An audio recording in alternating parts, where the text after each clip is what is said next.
မင်္ဂလာပါခင်ဗျာကျွန်တော်ကဒီသင်ခန်းစာလေးမှာဆိုရင်တော့ Microsoft Excel ကိုလေ့လာနေတဲ့သူတွေအတွက်စတင်ချိန်နဲ့နည်းလမ်းလေးတွေကိုကျွန်တော်ဒီသင်ခန်းစာလေးမှာသင်ပြပေးသွားမှာဖြစ်ပါတယ်ကိုက Excel software ကိုခုမှစပြီးတော့မှလေ့လာနေတာပဲဖြစ်ဖြစ်ကိုယ့်ရဲ့လုပ်ငန်းထဲမှာကျွန်တော်တို့ Excel နဲ့ပတ်သက်ပြီးတော့စတင်ပိုင်းတွေကိုကောင်းကောင်းနားမလည်နေသေးတာပဲဖြစ်ဖြစ်ကျွန်တော်အခုသင်ပြပေးမယ့်နည်းလမ်းလေးတွေထဲကနေပြီးတော့ကိုယ်နဲ့ကိုက်ညီမှုရှိတဲ့စတင်အကြောင်းအရာလေးတွေပါတယ်ဆိုရင်တော့အားလုံးအတွက်ရန်အကျိုးရှိမယ်လို့ထင်ပါတယ်ဒါလေးတွေကိုလက်တွေ့ပြပေးဖို့ရအတွက် Microsoft Excel software လေးတစ်ချက်လောက်ဖွင့်လိုက်ပါမယ်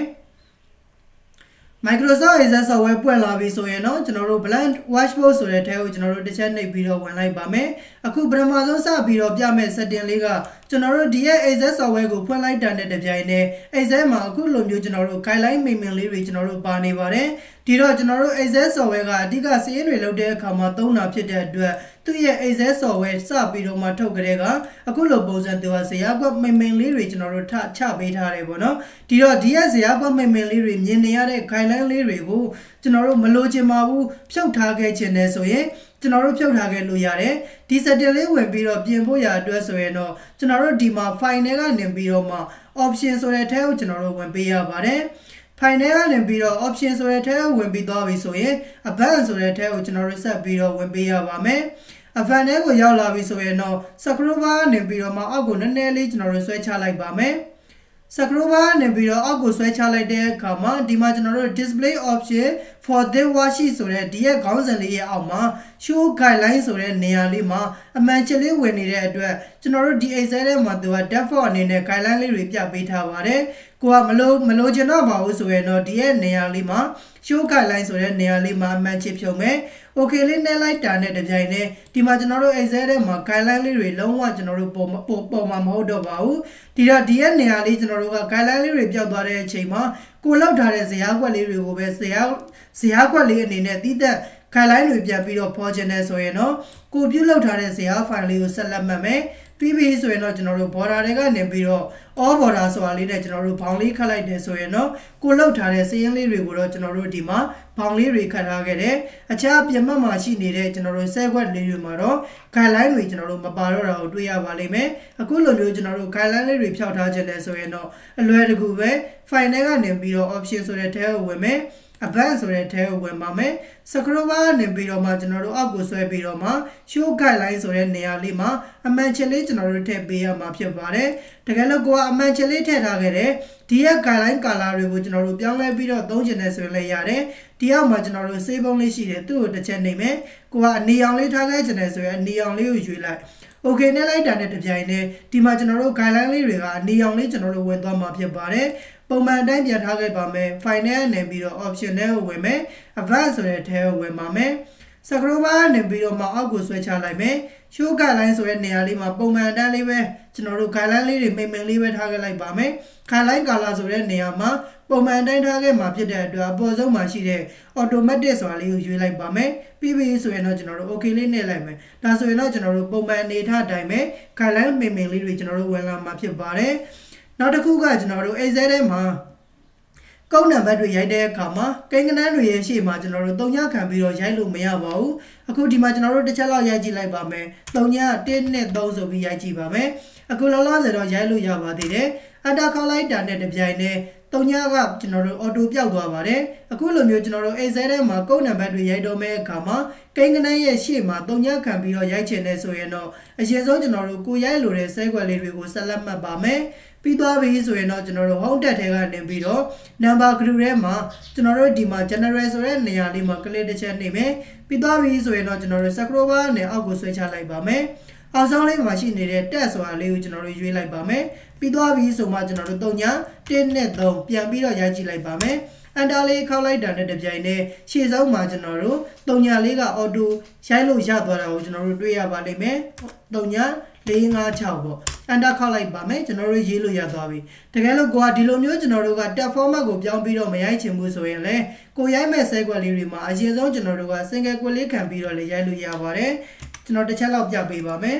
OSK on-screen keyboard လေးပေါ်ပြပါမယ်ကျွန်တော်တို့ကကိန်းဂဏန်းတွေရဲ့ရှေ့မှာ3ညခံပြီးတော့ရိုက်တဲ့အခါမှာ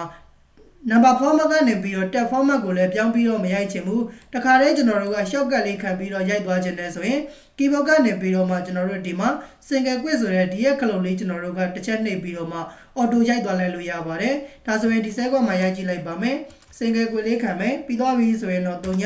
1နဲ့5ရိုက်ကြည့်လိုက်မယ်အန်တာလေးခောက်လိုက်တာနဲ့တပြိုင်တည်းကိန်းကနန်းတွေရဲ့ရှေ့မှာ3ညကျွန်တော်တို့ရိုက်လို့ရသွားတာကိုကျွန်တော်တို့တွေ့ရပါလိမ့်မယ်ဒါဆိုကျွန်တော်တို့နားလည်မယ်လို့ထင်ပါတယ်ပြီးရင်နောက်တစ်ခုကတော့ကျွန်တော်တို့ Excel ထဲမှာ font တွေကိုကျွန်တော်တို့ default အနေနဲ့ထားတဲ့ setting လေးဖြစ်ပါတယ်အခုလောလောဆယ်ကျွန်တော်ဒီမှာတော့လက်ရှိကျွန်တော်ရဲ့ကွန်ပျူတာမှာ Microsoft Excel ထဲမှာ font ပြောင်းတဲ့နေရာလေးမှာပြည်ထောင်စု font ကိုကျွန်တော်တို့ default အနေနဲ့ထားပါတယ်တကယ်လို့မိတ်ဆွေတို့လိုက်ပြီးတော့မှလေ့ကျင့်တဲ့အချိန်ဒါမှမဟုတ်ကိုယ့်ရဲ့လုပ်ငန်းထဲမှာအသုံးပြုနေတဲ့ကွန်ပျူတာမှာ Excel မှာကျွန်တော်တို့က font တွေက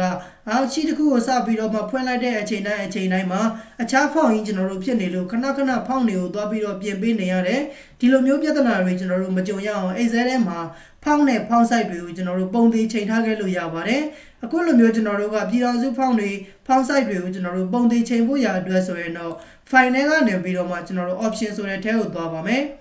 file ထဲကနေပြီးတော့ option ဆိုတဲ့ထဲကိုရောက်ပြီဆိုရင်တော့ font တွေကိုကျွန်တော်တို့ default အနေနဲ့ပုံသေးချိန်ခဲ့ချင်တာဖြစ်တဲ့အတွက် general ဆိုတဲ့ထဲကိုဝင်ပေးပါမယ်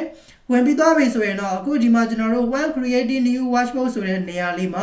အခုဒီရဲ့နေရာလေးမှာကျွန်တော်တို့ font တွေကိုပုံသေးထားခဲ့ပေးရမှာဖြစ်ပါတယ်ကိုက Zoji 1နဲ့ပဲအများနဲ့သုံးတယ်ဆိုရင်တော့ဒီနေရာလေးမှာကျွန်တော်တို့ Zoji 1လေးကိုကျွန်တော်တို့ရွေးထားခဲ့ရပါမယ်ကျွန်တော်ကတော့ဒီမှာကပြည်ထောင်စု font နဲ့ပဲအများနဲ့စာတွေရိုက်တာဖြစ်တဲ့အတွက်ဒီမှာကျွန်တော်တို့ပြည်ထောင်စု font လေးထားခဲ့လိုက်ပါတယ်ဒီတော့ကျွန်တော်တို့ပြည်ထောင်စု font ကို font size ကျွန်တော်တို့လောလောဆယ်12နဲ့ချိန်ခဲ့ထားပါတယ်ဒီတော့ကျွန်တော်12မဟုတ်ဘဲနဲ့font size ကို14နဲ့ကျွန်တော်တို့ပုံသေးချိန်ခဲ့ကြည့်ပါမယ်ဒါကြောင့်ကျွန်တော်တို့ဒီမှာ font size ရွေးတဲ့နေရာလေးမှာ14ဆိုပြီးတော့ထားခဲ့မယ် okay လေးနှိပ်ခဲ့လိုက်ပါမယ်ပြီးရင်တော့ကျွန်တော်တို့ okay နှိပ်လိုက်ပါမယ်အခုလောလောဆယ်တော့ကျွန်တော်တို့ font နဲ့ font size တွေကပုံသေးရောက်လာမှာမဟုတ်သေးပါဘူးဒါပေမဲ့ကျွန်တော်တို့ Excel software ကိုလက်ရှိဖွင့်ထားတဲ့အနေအထားလေးကိုကျွန်တော်တို့ပိတ်လိုက်ပါမယ်ပြီးသွားပြီဆိုရင်တော့ကျွန်တော်တို့ Excel software လေးကိုပြန်ပြီးတော့ဖွင့်ကြည့်လိုက်ပါမယ် blank watchboard ဆိုတဲ့ထဲကိုပြန်ဝင်လိုက်မယ်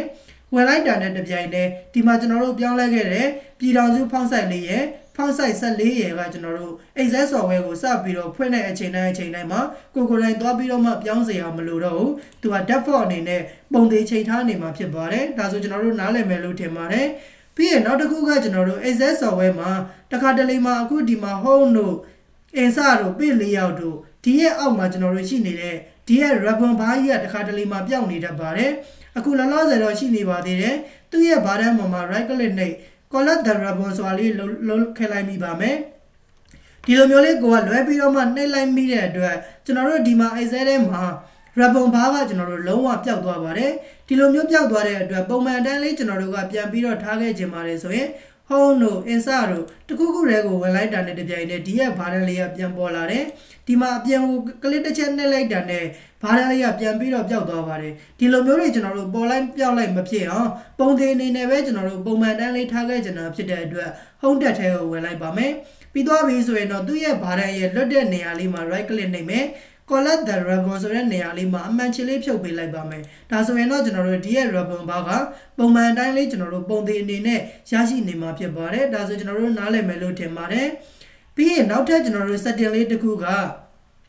Excel မှာကျွန်တော်တို့ row တွေ column တွေရှိတယ် column တွေဆိုရင်ကျွန်တော်တို့ column A ကနေပြီးတော့စပြီးတော့မှ column HFDD ကျွန်တော်တို့ရှိတယ်ပေါ့နော်ဒီတော့ကျွန်တော်တို့ column ABC ဆိုပြီးတော့မှအစင်လိုက်လေးဘယ်ဘက်အချမ်းနေပြီးတော့ရှိတယ် row တွေဆိုရင်လည်းကျွန်တော်တို့ဘယ်ဘက်အချမ်းနေပြီးတော့ပဲ1 2 3အစင်လိုက်လေးသွားနေတယ်တခါတလေမှာကိုက Excel software ကိုတိတ်ပြီးတော့ကျွမ်းကျွမ်းကျင်ကျင်မသုံးတတ်သေးဘူး Excel setting ဘိုင်းတွေကိုကိုကရှောက်ပြီးတော့ကလိလိုက်မိတဲ့အတွက်ဒီရဲ့ Microsoft Excel ထဲမှာရှိနေတဲ့row တွေ column တွေကကျွန်တော်တို့ဟိုဘက်ဒီဘက်ပြောင်းပြန်ကြီးကျွန်တော်တို့ဖြစ်သွားတတ်ပါတယ်ဒီလိုမျိုးပြောင်းပြန်ဖြစ်သွားလို့ကျွန်တော်တို့ပြန်ပြီးတော့ change နေဆိုရင်တော့ file ထဲကနေပြီးတော့မှ option ဆိုတဲ့ထဲကိုဝင်လိုက်ပါမယ်